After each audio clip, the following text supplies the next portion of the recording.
오늘 말씀의 제목은 사랑의 법입니다.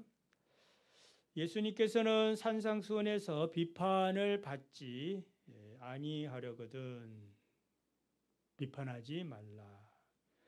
너희가 비판하는 그 비판으로 너희가 비판을 받을 것이고 너희가 헤아리는 그 헤아림으로 너희도 헤아림을 받을 것이다. 심는 대로 거두는 거죠. 찰스 스윈들 목사님께서는 산상수훈을 설교하는데 이 비판하지 말라라는 말씀을 가지고 왜 비판하지 말아야 하는가 7가지 이유를 들어서 설명을 해요. 첫째는 우리는 모든 사실을 다 알지 못합니다.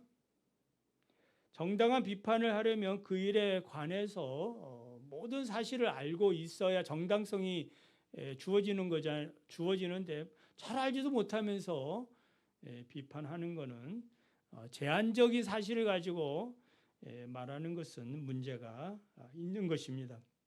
두 번째는 우리는 왜 그 사람이 그런 일을 했는지 그 동기를 잘 이해하지 못합니다. 겉으로 드러나는 행동이나 말, 표정 등으로 그 사람이 뭐 이렇다 저렇다 뭐 이렇게 얘기할 수 있느냐. 그거 100% 맞지 않거든요. 파악할 수 없습니다. 외적인 행동보다는 외적인, 그 내적인 마음이 더 중요합니다. 세 번째는 우리는 완전히 객관적으로 사고할 수 없습니다. 인간의 판단은 객관성과 주관성이 있는데 나는 객관적이다라고 말하지만 이렇게 말하는 가운데 뭐가 들어있어요? 주관성이 들어있는 겁니다. 자기가 그렇게 생각한다 이 말이거든. 나는 객관적으로 생각합니다. 그런데 객관적인 그 말 속에는 내가 그렇게 생각한다라는 주관성이 있는 거예요. 약간 뭐 철학적인 그런 얘기 같죠. 그러니까 객관적이 되려면 100사람이 모두 다 동일한 그런 생각을 가져야 되는데 우리 여기 모인 우리만 해도 사랑합시다. 이제 여기 오늘 현장에 가늠하다 잡힌 여인을 판단할 때 다 각기 생각이 다르거든요. 객관적이지 않다 이 말이죠. 네 번째는 우리는 상황을 다 알지 못합니다. 어떤 사실을 우리가 판단하려면 앞뒤 전후 모든 관계를 잘 알아야 됩니다. 그 유명한 비트겐슈타인 그 철학자죠. 이분이 이제 상황의 맥락적인 의미를 무엇으로 설명하느냐면은 미장이가 벽돌을 쌓다가 조수에게 이야기합니다. 조수를 보고 벽돌 그러면 뭐 하라는 거예요? 벽돌 가져오라는 소리죠. 근데 이제 벽돌이 밑으로 떨어져요. 저 아래에 있는 사람한테 벽돌 이러면 뭐예요? 피하라 이 말이거든. 그러니까 단어는 같은데 그 상황적 의미에 따라서 그 내용은 매우 다르다. 다섯 번째는 우리가 보지 못하는 부분도 많이 있는 거예요. 인식에는 제한적이죠. 어떤 사건이 생겼을 때 정말 그 사람이 드러내기 힘든 장애가 있거나 남모르는 고통이 있을 수 있어요. 다 드러내지 않는다 이 말이에요. 다 말하지도 않고. 근데 그러니까 그런 것을 가지고 잘 모르는데 비판할 수 없다는 겁니다. 여섯 번째는 우리는 편견을 가지고 있습니다. 편견은 주관성과 약간 비슷하죠. 근데 편견하고 주관성은 달라요. 뭐가 다르냐 하면은 편견은 처음부터 나는 이렇게 생각한다라는 생각을 갖고 있는 거예요. 어떤 선입관을 가지고 있는 겁니다. 나는 남자에 대해 여자에 대해서 또 정당에 대해서 국가에 대해서 사회에 대해서 이런 생각을 해. 처음부터 자기의 어떤 그 생각을 갖고 있어요. 근데 이 주관성은 뭐예요? 객관적인 생각을 하려다가 뭐가 생기는 거예요? 주관성이 생긴다. 그게 이제 좀 다른 점입니다. 자, 그래서 편견은 다른 사람의 의견을 들으려고 해요? 안 들으려고 합니다. 왜냐하면 편견을 갖고 있으니까 주관성은 그래도 다른 사람 이야기를 들으면서 자기의 주관을 얘기하는 거고. 자, 마지막으로 우리는 불완전하여 일관성이 없다라는 겁니다. 그래서 C.S. 루이스는 자신이 가르쳤던 옥스퍼드 대학원생을 이제 대상으로 일관성이 없는 한 예를 설명해 줘요. 그 이 학생은 이제 정치인 뭐 어떤 정치인에 대해서 매우 그냥 그 나쁘다고 비판하고 안 좋다고 얘기를 하는 사람이었어요. 우리 정치인들 누구 이 사람은 안 좋아. 근데 이 정치인이 어느 날 사람들이 모인 자리에서 이 학생을 칭찬하는 거예요. 이 학생은 장래가 촉망되고 또 앞으로 이 나라의 대들보입니다. 훌륭합니다. 여러분들이 주목해서 좀 많이 도와주십시오. 그 순간부터는 뭐예요?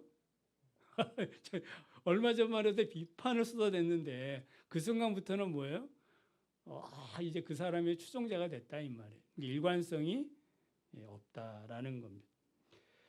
그래서 누군가를 이제 비판하고 싶으면은 7가지 근거 중에 한두 가지라도 생각을 한 다음에 비판하라. 아예 비판하지 말아야죠.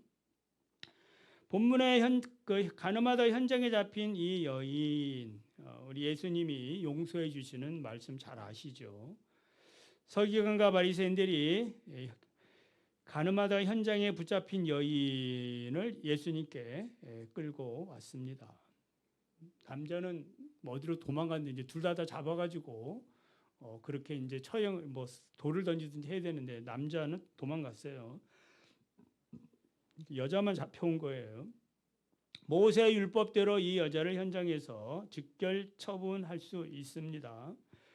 예수님을 시험하려고 고발할 조건으로 이 여인을 예수님 앞에 데리고 온 것이 이 여자에게는 무엇이에요? 복음입니다. 사는 길이 생긴 겁니다. 오늘 주님 앞에 우리가 나온 거 이게 사는 길인 줄 믿습니다.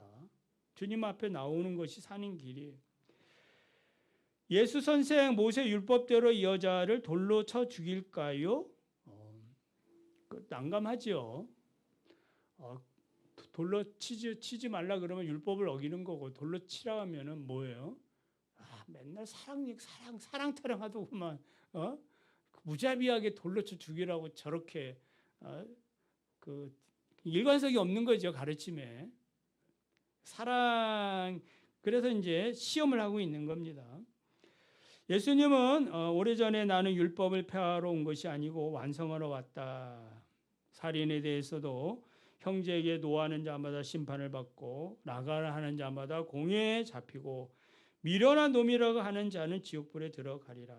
간음에 대해서도 음욕을 품는 자, 그런 자가 벌써 간음했다.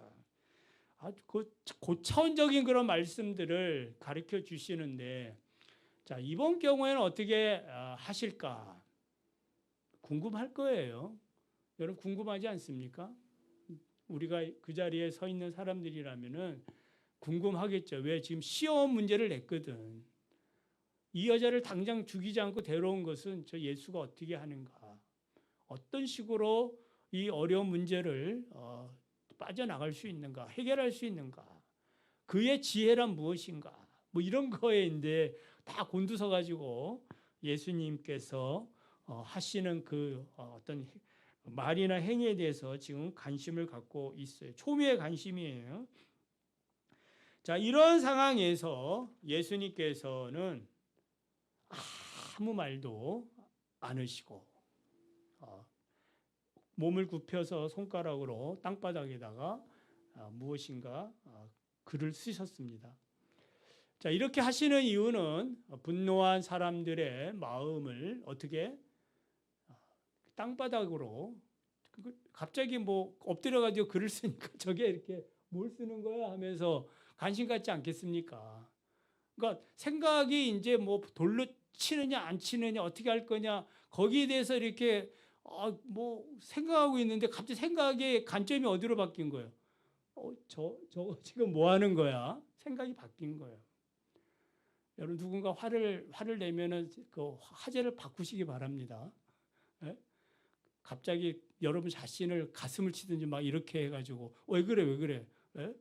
갑자기 뭐 어떤 토하는 흉내도 내고 그러면 화를 냈다가 왜 그러냐고 안 좋냐고 갑자기 그러신다고. 여러분 지혜가 있기를 바랍니다.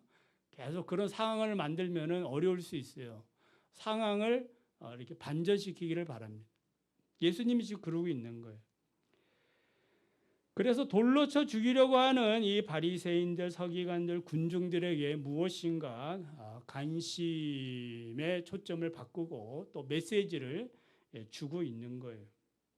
예상 밖의 이런 행동을 하기 때문에 이런 적개심과 분노심은 갑자기 이제 무장해제가 된 겁니다. 뭐 하시는데요? 왜? 그렇게 됐다 이 말이에요. 7절에 보면 그들이 묻기를 마지 아니하는지라. 그러니까 자기들이 질문한 것에 대해서 아무 대답이 없자 재촉을 지금 하고 있는 거예요. 예수님께서 하신 말씀이 무엇입니까? 이제 말씀하시죠. 너희 중에 죄 없는 자가 먼저 돌로 치라. 그리고 또 다시 엎드려요. 엎드려가지고 글을 또 쓰시는 거예요. 무슨 글을 쓰셨을까?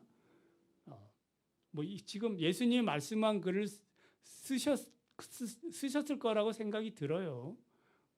여러분 보셨나요? 무슨 글자 쓰셨는지? 아무래도 이제 그런 글을 쓰지 않았는가? 아니면 회개하라 뭐 이런 글. 그러면 더 분노했을 거고 너 자신을 알라. 이건 수크라테스가 한 말이고 그러니까 예수님이 뭔가 손가락으로 땅에 쓰셨습니다. 자, 무리들은 예수님의 말씀을 듣고 이제 동요하기 시작을 하고 또 그들의 마음과 생각들이 잠시 예수님의 말씀으로 인해서 어떻게 되는 거예요? 이제 깨달음이 주어졌다. 요게 중요합니다. 할렐루야. 주님의 말씀, 창조자의 말씀, 인생에게 가장 필요한 것이 무엇인지 가장 그 핵심적인 말씀을 꿰뚫고 주시는 말씀이 오늘 주님이 우리에게 오셔서 말씀하면은 뭐 두리뭉실한 말씀을 주시지는 않겠죠. 정말 여러분 우리 다 모여 있지만은 100이면 100, 1000이면 1000, 만이면 만 수많은 사람들에게 주님이 사모하는 자들에게 필요한 말씀을 주시는 것, 깨달음을 주시는 겁니다. 자, 이 사람들은 양심의 가책을 느껴 이제 어른으로 시작해서 젊은이까지 하나하나 다 갔습니다. 양심의 가책을 받았다는 말은 무엇이에요? 그들의 양심이 폭로가 되었다. 누군가를 정죄하고 비판하려고 하는 마음에서 예수님의 말씀을 거울 삼아 비춰보니까 자기의 그 마음이, 말이, 생각들이 너무나 추하고 더럽고 그 자리에 있을 수 없을 정도였다라는 겁니다. 마치 예수님의 말씀은 생명의 빛이잖아요. 그 예수님의 말씀 생명의 빛인데 빛이 어둠에 비치니까 어둠이 어떻게 되는 거예요? 물러가는 것처럼 지금 그렇게 보시면 돼요. 어둠이 물러가는 거예요. 빛이. 그래서 선을 가지고 어떻게 하라 그랬어요? 악을 이겨라. 그러니까 악한 그런 어둠의 세력들은 언제나 존재하고 그 어둠의 세력들을 우리가 이겨서 승리하는 방법은 빛의 말씀뿐입니다. 그래서 우리 심령에 하나님의 말씀, 성령의 충만함, 예수 그리스도의 그러한 그 성품으로 우리가 살아간다면은 어둠은 물러가고 사람들은 우리 어떤 행동들을 통해서 양심의 가책을 받는 것. 자기 스스로가 그걸 발견하도록 되어져 있다 이 말이에요. 믿으시면 아멘. 그러니까 그걸 우리가 믿고 그 말씀 가운데 서 있는 겁니다. 담대하게. 자, 율법대로 하면 저들의 행위가 정당해 보일 수 있겠지만은 양심대로 하나님의 말씀이 예수님의 말씀이 그들의 양심을 두드리니까 그들은 하나 둘 자신의 양심을 발견하고 돌아가게 됐다 이 말입니다. 그러니까 저 여인보다도 내가 더 죄인이구나 라는 사실들을 깨달았기 때문에 더 이상 비판할 어떤 소지가 없는 거죠. 그러니까 비판을 잠재우는 그 가장 큰 요인은 무엇이겠어요? 내가 저 사람보다 나은 것이 없다. 그래서 바울은 언제나 자신을 무엇으로 고백해요? 죄인 중에 괴수다. 그 죄인 중에 괴수가 누굴 뭐 잘했다 못했다 그렇게 얘기할 그런 거리도 없는 거예요. 늘 나는 저 사람보다 더 나쁜데 그렇지 않나요? 여러분을 보면은 그러니까 저와 여러분을 보면은 나는 이렇게 이런 날에 뭐 하나님 잘 섬길 수 있을까? 피곤한데 쉬고 싶은데 그런 것도 있지 않겠습니까? 여러분이 저보다 더 나은 거예요. 저는 하루 종일 이렇게 성경 보다가 올라온 것밖에 없거든. 그래 여러분들은 또 여러분의 삶의 그 현장에서 열심히 영적 전투하다가 또 이렇게 올라온 거예요. 양심의 가책과 폭로를 주는 이유는 바로 하나님 앞에 바로 살도록 하기 위함이. 양심의 가책은 예수님의 말씀을 들을 때 옵니다. 믿음은 들으면서 오는 것처럼 우리가 주님의 말씀을 늘 듣는 것이 필요해요.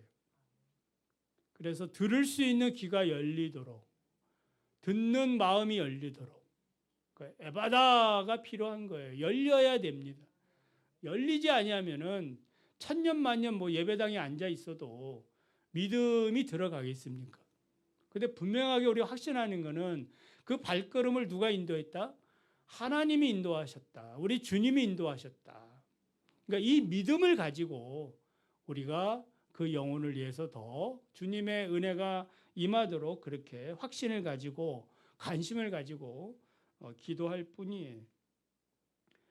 예수님께서는 인간의 양심을 깨닫는 일에 대해 깨우치는 일에 대해서 진리의 성령 보혜사가 오시면 죄에 대해서 의에 대해서 심판에 대해서 세상을 책망한다라고 말씀하고 있습니다. 예수님께서 너희 중에 죄 없는 자가 먼저 돌로 치라고 말씀할 때에 그 말씀이 임하는 동시에 성령께서 오셔서 그들의 양심들을 깨우쳤음이 분명합니다. 자, 이제 끝으로 예수님이 여자에게 말합니다. 여자여, 너를 고발하던 그들이 어디 있느냐? 너를 정죄한 자가 있느냐? 없지 않느냐? 주여 없나이다. 나도 너를 정죄하지 아니하노니 가서 다시는 죄를 범하지 말라. 주님께서 원하시는 삶이란 무엇이겠어요? 우리 아버지가 우리 하나님이 원하시는 삶은 우리가 부족하기 때문에 부족함을 알고 다시 한번 용서하시고 씻어주시고 또 보듬어 주시고 안아주시고 그렇게 해서 또 다시 뭐 하라는 거예요? 힘을 내라. 하나님의 뜻을 따라 살라라고 얘기합니다. 아니 생각해 보세요. 아니 심판주 되시는 우리 하나님이 우리 예수님이 나도 너를 정죄하지 아니한다. 그러면은 누가 나를 정죄할 자가 누가 있겠어요? 아니 주님이 내가 너를 용서하노라 그랬으면은 그게 전부 다지요. 1만 달란트 그 용서를 받은 자의 불행이 뭐냐 하면은 그 주인이 주신 탕감의 기쁨을 모르는 거예요. 못 누리는 거예요. 그게 없으니까 돌아가다가 자기에게 백단해온 빚진 자 동료 만나자마자 막 어떻게 해요? 자기가 받은 그 용서의 기쁨과 그 놀라운 은혜를 그냥 잊어버리고 불쌍하게 사는 겁니다. 오늘 주님께서 우리에게 원하시는 것은 무엇이에요? 사랑의 법으로 살라 이 말이에요. 내가 너를 정죄하지 않는다. 이 정죄하지 않는다. 이 법은 사랑의 법이에요. 로마서 8장 1절에 누구든지 예수 그리스도 안에 있는 자는 그리스도 안에 있는 생명의 성령의 법이 죄와 사망의 법에서 구원하였느니라. 그러니까 생명과 그 성령의 법, 이 생명의 성령의 법은 다른 말로 사랑의 법인 줄 믿습니다. 이 사랑의 법으로 예수님께서는 내가 너에게 새 계명을 주노니 서로 사랑하라. 그러니까 이 사랑은 사랑을 받은 자가 누릴 수 있는 특권이에요. 이 가늠하다가 현장에 잡힌 여인이 뭐 어떻게 살았는지는 우리는 몰라요. 그것도 이제 하나의 이제 질문사항이죠. 퀘스천이죠. 어떻게 살았을까? 과거를 청산하고 예수님의 말씀대로 살았을까? 아니면은 또 과거의 습관대로 살았을까? 과거의 습관대로 살면 분명히 언젠가는 돌에 맞아 죽을 것이 분명해요. 그러니까 주님께서 이렇게 은총을 베풀어 주셨으니까 충분하게 이 여인은 그 사랑에 감동을 받아서 이제 새로운 삶을 살았을 거라고 우리는 믿습니다. 그래야 주님의 그 구속의 은혜에 효력이 있는 거 아니겠습니까? 오늘도 우리들에게 주님이 말씀하시고 구원해 주셔서 내가 너를 사랑하니 너도 이제 뭐 하라는 거예요? 사랑하라. 그래서 이 사랑의 법으로 우리가 살아간다면 우리 주변에 뭐 잘못해도 용서 못할 것도 없는 거죠. 주기도해서 우리 죄를 사해해 준 것처럼 우리도 사해해 달라고 그런 기도의 사랑의 실천의 삶을 살게 되는 것입니다. 날마다 이런 사랑을 실천하며 살기를 바랍니다.